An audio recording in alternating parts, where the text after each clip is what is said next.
লাগাতার ধর্ষণ করেছেন পুলিশ আধিকারিক। এই অভিযোগ তুলে মহারাষ্ট্রের আত্মঘাতী হয়েছেন এক মহিলা চিকিৎসক। মৃত্যুর আগে নিজের হাতের তালুতেই সুইসাইড নোট লেখেন ওই তরুণী।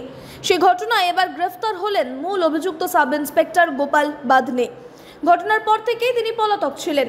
শনিবার রাতে তাকে গ্রেফতার করা হয় বলেই পুলিশ সূত্রের খবর। শনিবার সকালে ফলটন পুলিশ প্রশান্ত বাঙ্কার নামে এক যুবককে গ্রেফতার করে। পেশায় তিনি একজন সফটওয়্যার ইঞ্জিনিয়ার। পুলিশ সূত্রে জানা গিয়েছে, সুইসাইড নোটে তারও নাম উল্লেখ ছিল। আত্মঘাতী ওই তরুণী তার নামও উল্লেখ করেছিলেন।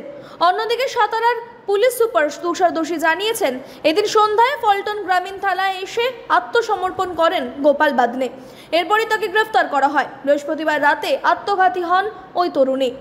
মহারাষ্ট্রের ফলটন উপজেলা হাসপাতালে কর্মরত ছিলেন তিনি। মৃত্যুর আগে তিনি নিজের বাঁ হাতে লেখেন, আমার মৃত্যুর জন্য দায়ী পুলিশ ইন্সপেক্টর গোপাল বাদনে। আমাকে 4 বার ধর্ষণ করেছেন তিনি।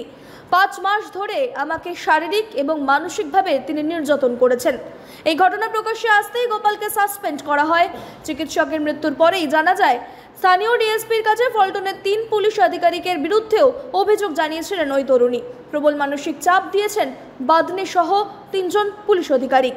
এই মর্মে চিঠি লেখেন চিকিৎসক। সে চিঠি দেওয়ার মাস 4 মধ্যেই চরম সিদ্ধান্ত নিতে বাধ্য হয়েছেন তিনি।